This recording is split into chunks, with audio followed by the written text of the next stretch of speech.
کیا آپ جانتے ہیں ایک ایسی قوم جس پر اللہ کا دردناک عذاب نازل ہوا اور تمام لوگوں کو بندر بنا دیا گیا؟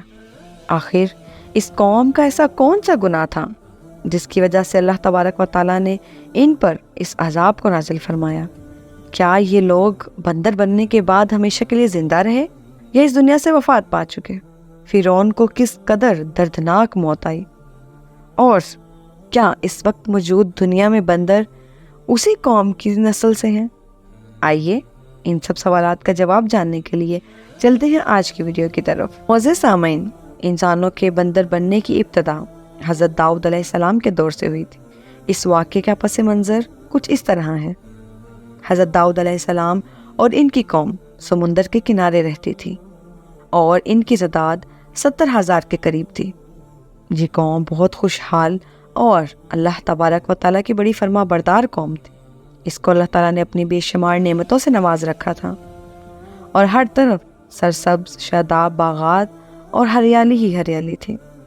اللہ تبارک و تعالیٰ کی بے پناہ کرم نوازیاں تھیں۔ یہ لوگ اپنی زندگی میں بہت ہی خوش تھے۔ حضرت داؤد علیہ السلام کی قوم چونکہ سمندر کے کنارے رہتی تھی تو اللہ تبارک و تعالیٰ کا ان پر ایک خاص کرم تھا کہ سمندر کے کنارے پر بے پناہ مچھلیاں آتی تھیں جن کا یہ لوگ کاروبار کرتے تھے اور بہت ہی خوشحالی والی زندگی گزارتے تھے۔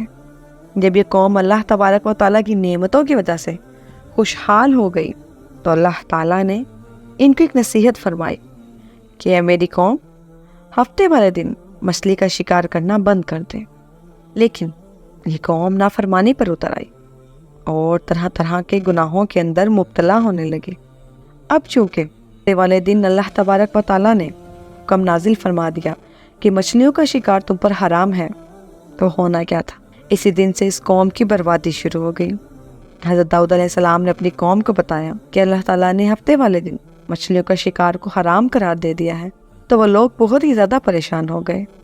ساری قوم سر جوڑ کر بیٹھ گئی کیونکہ ہفتے کا دن ہی تھا جس دن مچھلیاں وافر مقدار میں آتی تھی، لیکن وہ انجان تھے اپنے امتحان سے جو اللہ تعالیٰ ان سے لینے جا رہا تھا۔ باقی دن ایسے تھے جب بہت کم مچھلیاں آتی تھیں یا تو نہ ہونے کے برابر۔ اس قوم کا گزر بسر چونکہ مچھلیوں کے شکار سے تھا، اس وجہ سے اللہ تبارک و تعالیٰ کا یہ حکم سن کر یہ قوم بہت پریشان ہو گئی۔ یہ نہیں جانتے تھے کہ اللہ تعالیٰ ان سے ایک آزمائش لے رہا ہے، اور وہ شیطان کے وسوسوں میں آ گئے۔ شیطان نے ان کے اندر ایک وسوسہ پیدا کر دیا کہ تم لوگ سمندر سے نالیاں نکال کر خشکی میں بڑے بڑے حوض بنا لو۔ جب ہفتے والے دن مچھلیاں آئیں گی تو وہ نالیوں سے ہو کر اس بڑے بڑے حوضوں میں آ جائیں گی، اور اس طرح پھر نالیوں کا منہ بند کر دیا جائے گا، اور پھر اگلے دن یعنی اتوار والے دن ان کو پکڑ لیا جائے گا۔ شیطان نے اس قوم کو لوگوں کو ورگلایا، اور اس طرح ہفتے والے دن شکار سے بھی ہم بچ جائیں گے اور مچھلیاں بھی ہمارے ہاتھ آ جائیں گی۔ لیکن وہ یہ بھول چکے تھے کہ مچھلیوں کو حوض میں قید کرنا بھی مچھلیوں کو پکڑنے کے برابر ہے، لہٰذا ایسا ہی ہوتا۔ ہفتے والے دن چھوٹی چھوٹی مچھلیاں ان نالیوں سے گزرتے ہوئے حوضوں میں ڈال دی جاتی اور اتوار کو ان مچھلیوں کو نکال دیا جاتا۔ لیکن وہ اس چیز سے ناواقف تھے کہ مچھلیاں تو ہفتے والے دن ہی قید ہو گئی تھیں جس کو اللہ تعالیٰ نے حرام قرار دیا تھا۔ اس قوم میں سے 3 گروہ ہو گئے۔ کچھ لوگ ایسے تھے جو شکار کے اس شیطانی ہلے سے منع کرتے تھے، وہ ناراض ہو کر ان سے علیحدہ ہو گئے اور باز رہے، اور کچھ لوگ اس کام کو دل سے برا جان کر صرف خاموش رہے، لیکن انہوں نے شکار بھی نہ کیا اور دوسرے لوگوں کو منع بھی نہ کیا، بلکہ یہ لوگ منع کرنے والوں سے یہ کہتے کہ تم لوگ ایسی قوم کو نصیحت کرتے ہو جنہیں اللہ تبارک و تعالیٰ عنقریب ہلاک کرنے والا ہے اور ان پر اپنا دردناک عذاب نازل فرمانے والا ہے۔ اس قوم کے کچھ لوگ ایسے تھے جو سرکش اور نافرمان لوگ تھے، جنہوں نے اللہ تبارک و تعالیٰ کے حکم کا اعلانیہ طور پر مخالف ہو گئے اور شیطان کے حلے کو قبول کر لیا۔ معزز سامعین، تقریباً 1200 سے زائد افراد نافرمان ہو گئے اور منع کرنے کے باوجود ہفتے والے دن نالیوں کے ذریعے شکار کرنے لگے۔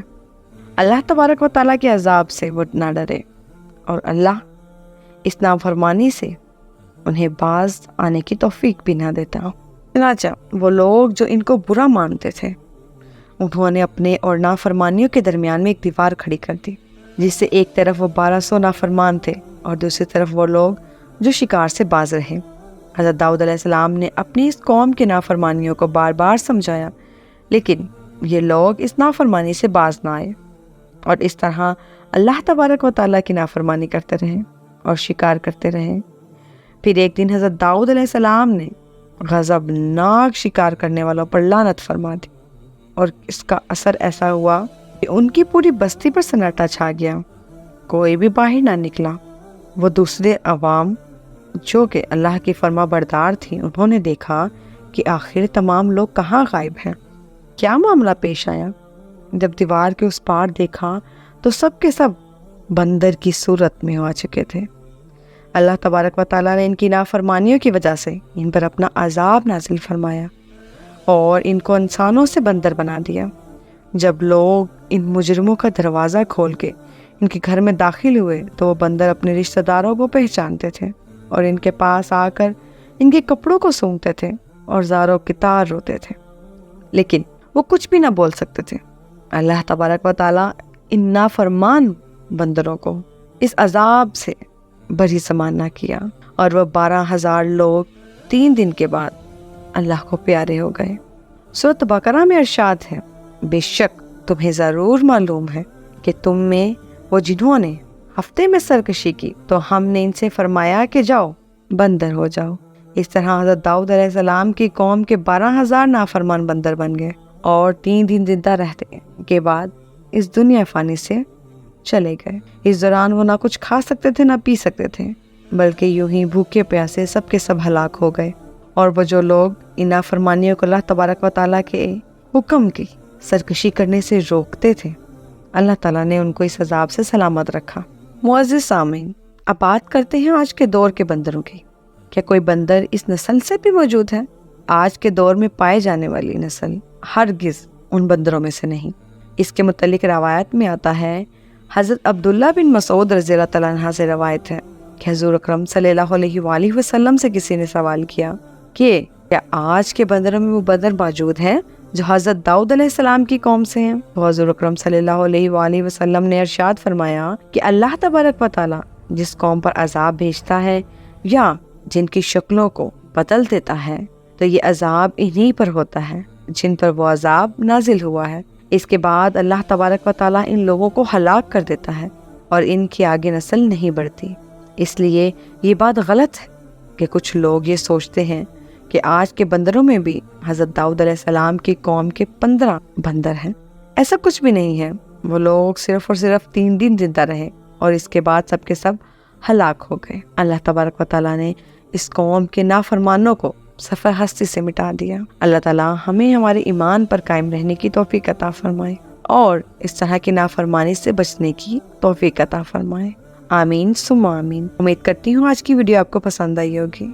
اسی طرح کی مزید ویڈیوز دیکھنے کے لیے میرے چینل کو لائک، شیئر اور سبسکرائب کرنا مت بھولیے گا۔ ملتے ہیں آپ سے ایک نئی ویڈیو میں، تب تک کے لیے اجازت دیجیے۔ اللہ حافظ۔